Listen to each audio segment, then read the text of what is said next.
Well, hello and welcome to Introduction to Kinematics. This is the video that goes along with our summer assignment for the 2013-14 school year. So you should have your summer assignment. It looks like this. Couple of things to point out on this. Along here I've got the instructions for the summer assignment. Here I've got listed 3 helpful links to some websites that will be a good help for you, not only in the summer assignment but throughout the school year. Before we continue on with this video, I want you to please take a moment and make sure that you complete sections 1 through 3 before viewing the video. Those sections have to do with just some basic math concepts and some other really fundamental things for physics. Make sure that you understand then the math review stuff, the units of measurement, how to do dimensional analysis, and just the basic physics definitions that are presented there. So go ahead and pause the video now. If you have not completed sections 1 through 3, pause the video now and go through those sections, do those, and take some time to go through the entire packet, through the entire assignment, so you see what's coming and what's in front of you. And then as a last bit of advice as you go into this, go make sure you have a spiral notebook for this class. One of the requirements that we're going to have is that you have a spiral notebook, and it should probably be a 3-subject spiral notebook that you can take notes in. Okay, these videos that we're going to be dealing with throughout the school year are designed to help you understand the concepts we'll be dealing with, and so it's going to be very important for you to have a spiral notebook and take notes as you watch the videos. Okay, so now that you've been through sections 1 through 3 of the summer assignment, we can go ahead and continue on. So out of those sections, we see this word here, kinematics, and really all kinematics is just the study of motion apart from the causes of that motion. So what we're going to be doing in this first part of our school year is looking at how things move. And by that I mean describing what they do. We don't really worry about what causes them to move or why they move or that sort of thing. With kinematics, we're worried about just simply a description. And to begin that, we have to have a good handle on certain terms, specifically position, displacement, speed, and velocity. So suppose I have an object, this car right here, and it moves back and forth on a one-dimensional axis here. Wherever it is at a specific point in time would be its position. If I take a position, we'll say that it starts here, so here's its initial position, moves to this point here, there's its final position. From that I can get displacement. Okay, displacement is the final position minus the initial position. Okay, so I can also talk about the object's speed. Now speed is simply its change in position over time, its rate of change of position. Independent of direction. We can talk about, if you're driving down the road at 25 miles per hour, your speed is 25 miles per hour. Velocity, on the other hand, is not independent of direction. Velocity, also measured in meters per second, is a direction is required for velocity to be reported correctly. So instead of saying we're driving at 25 miles per hour, we have to say we're driving 25 miles per hour to the west or east. And the thing about these terms is both position and speed are what are called scalars, whereas displacement and velocity are what are called vectors. Scalars have a size only, or what we call magnitude. Vectors have magnitude and direction. And so this brings us to our first physics equation, the constant velocity equation. Now this is used for constant velocity situations, average velocity, and it's simply displacement over time. And there in the summer assignment, you did several problems dealing with constant velocity. So if we have an object whose initial position is, say, at 10 meters, here's a line. We have an object who starts its position here at 10 meters. It goes final position here at 3 meters. We want to know its velocity in there. We just take that displacement, the final minus the initial, say that takes place in 3 seconds. We end up with a velocity of negative 2.3 meters per second. Now that would be an average velocity as it goes through that, and that negative means we're moving in the negative direction. It doesn't mean we're moving less than 0 meters per second. That's not possible. It means we're moving in a negative direction. So that's another thing to really make sure you're understanding is the directional conventions that we have in physics, which are up and to the right. Those two directions are generally considered positive directions. To the left or down, those two directions are generally considered negative. Okay, so now into constant acceleration. So velocity being a change in displacement over time, acceleration is a change in velocity over time. So something that is accelerating, if it starts from rest and accelerates at a certain rate, it's changing its velocity in a certain amount of time. And so the units of acceleration are meters per second squared. And what that means is the object's changing its velocity in a specific amount of time. So if something has, say, an acceleration of 5 meters per second squared, that means it's changing its velocity by 5 meters per second every second that it moves. We symbolize acceleration with lowercase letter a. And again, acceleration is the rate at which an object's velocity changes. So we can say our expression then for acceleration is the change in velocity over time. And so when we have what's called constant acceleration, what that means is that object's velocity is changing at a constant rate. And so with constant acceleration, we have 3 constant acceleration equations that we'll use in kinematics. This first one is derived directly from our expression for acceleration. The second one and the third one are derived by a combination of a few different things. These variables that we have in our constant acceleration equations, this VF means final velocity, VI means initial velocity, A is the acceleration, and T is our time interval. Now often our time interval, we consider our initial time as 0, and so we don't have to draw out the final time minus the initial time with our time. And so these 3 constant acceleration equations give us information, and we're able to figure out how things move. Again, we're looking at just how things move. We're not concerned about why. Right here, I have a table that is designed to help us understand what equations to use in different situations. The way that you use this table is you've got each of the variables that are in the kinematics equations here, and you've got what variables are not in each equation. So the first equation has only final velocity, time, initial velocity, and acceleration. It does not have displacement involved. Now, the second equation has displacement but not final velocity. Okay?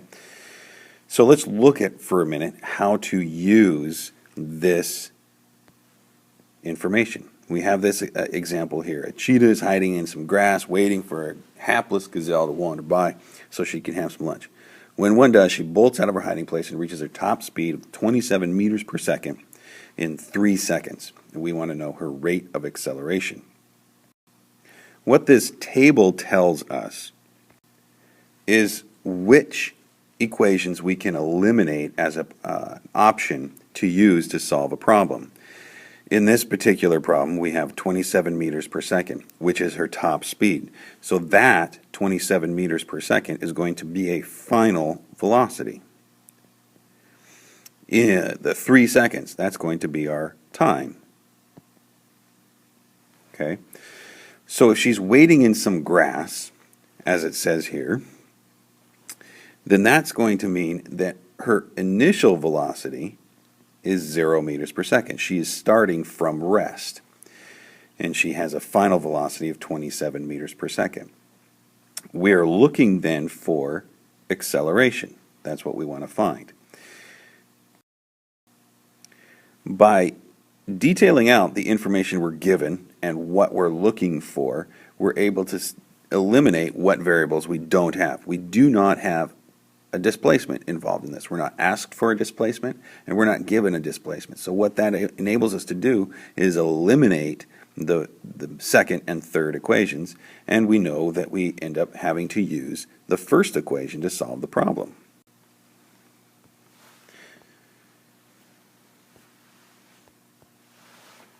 So what we do is we write down our equation, VF equals VI plus AT. We can plug in our final velocity over here, 27 meters per second. Our initial velocity was 0. We're looking for our acceleration, and we have a time of 3 seconds.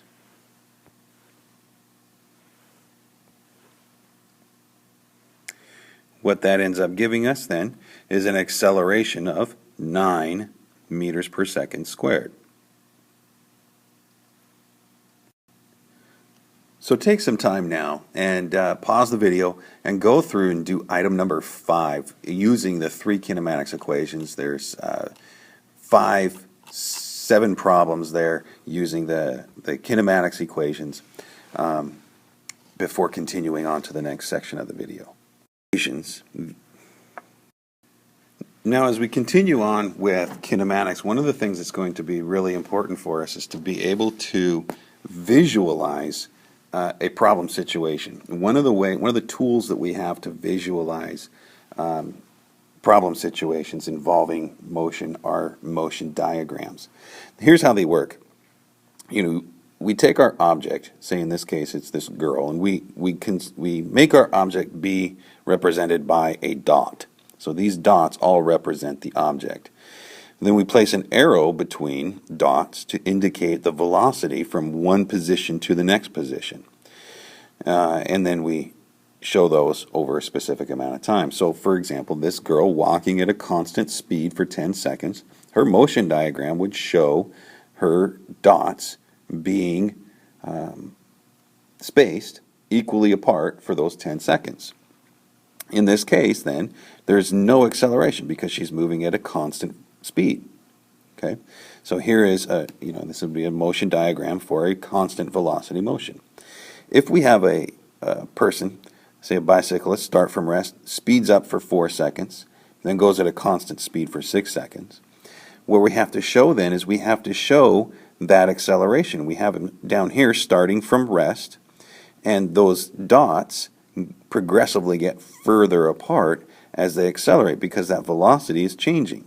So what these arrows indicate is a changing velocity. The longer arrows mean that there is a greater velocity between this position and this position. Along here then, he's moving at a constant speed. So in this section of the motion, from 4 seconds to 10 seconds, there's no acceleration.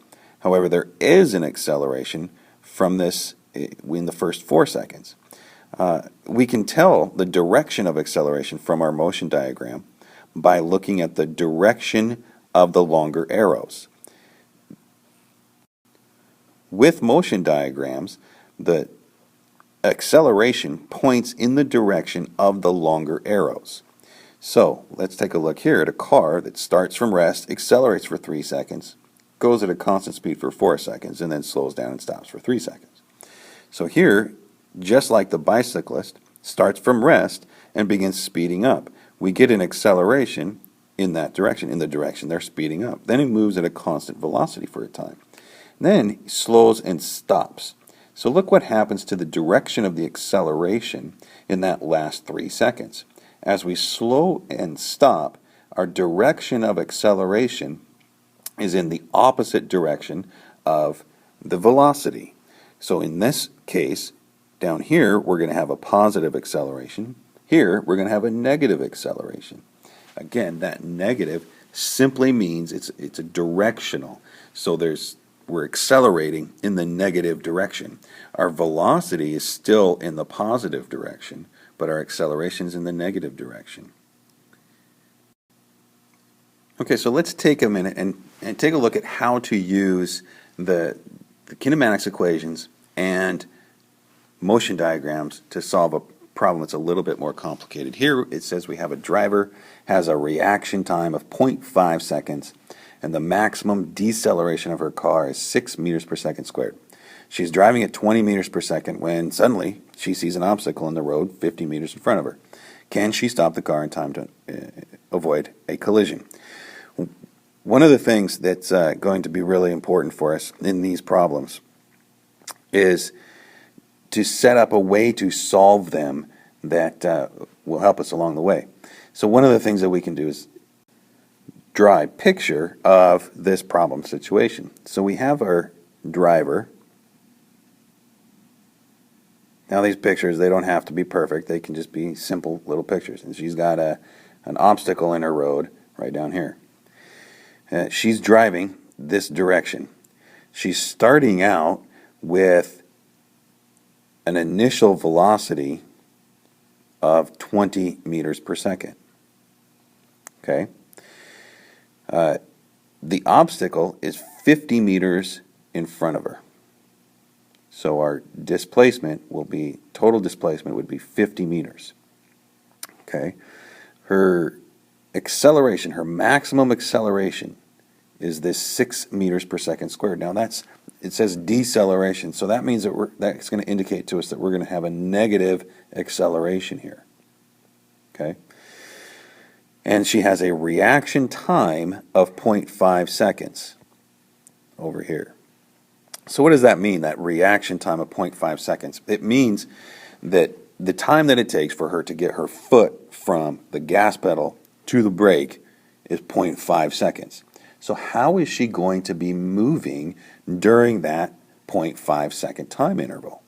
Well, if she's starting at 20 meters per second, she's going to still be going 20 meters per second at the end of that 0.5 time frame. So she's going to be moving with a constant velocity for 0.5 seconds before she then begins to slow and come to a stop. Okay? So a little motion diagram for her would show something like this, where in this part of the motion, this is her reaction time. That is the 0.5 seconds right there. Okay? And this part of her motion, that's our accelerated motion. So there we're going to see some acceleration of negative 6 meters per second. Okay? So when we go to solve this, we want to be thinking about the kind of information that we have and what we're going to end up needing to use in order to solve it.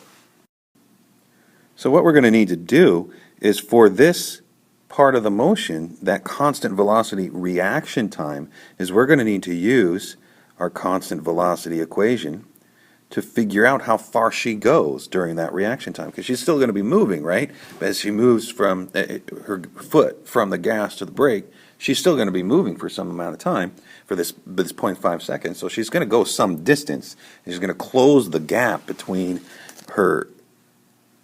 She's going to close the gap between where she is and her obstacle in that amount of time. So using that, And we know that she starts out with 20 meters at 20 meters per second. She's going to go some distance in 0.5 seconds. Well, from this, we can see that she goes 10 meters as she moves her foot from the gas to the brake.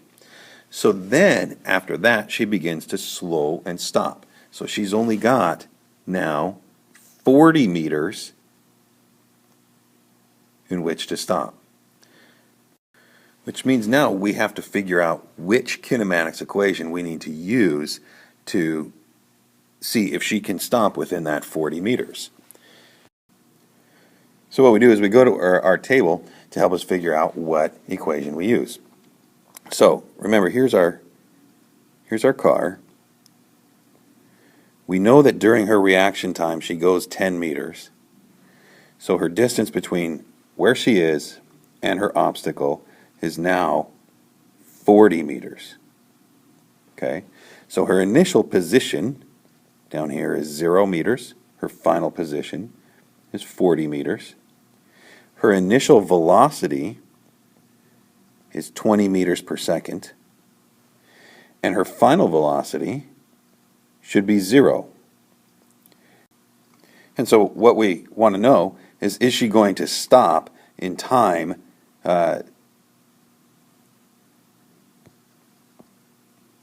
before she hits her obstacle.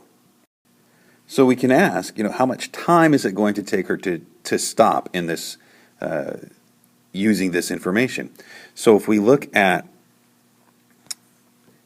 our third equation, say, we want to know something about time. Well, time is not involved in our third equation, so we're not going to use that to figure out how much time it takes her to stop.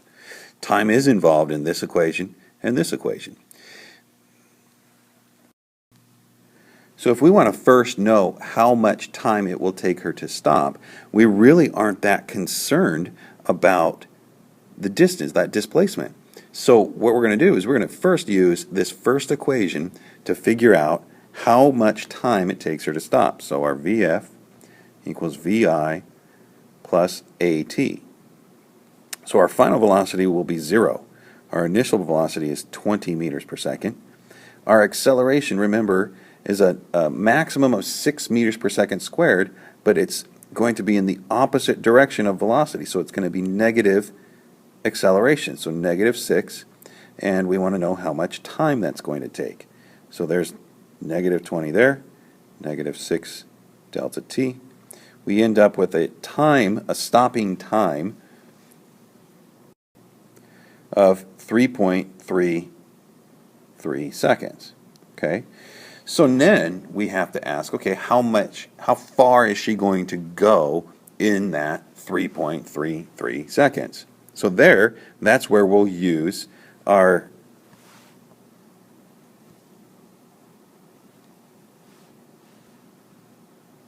we'll use our second equation. Let me move some of this around. So we'll have XF equals XI plus VIT plus 1/2 AT squared. Okay? So our final position here is what we want to know. We're asking, can she stop in that 3.33 seconds before hitting that boulder? The boulder is 40 meters away. So we want to know how far does she go in the time that we have. So it's our final position that we're looking for here. So our final position, our initial position, of course, is 0. Our initial velocity is our 20 meters per second. We're going to stop in 3.33 seconds, and we're going to have an acceleration of a negative 6 in that same 3.33 seconds. That's 3.33 squared. So then,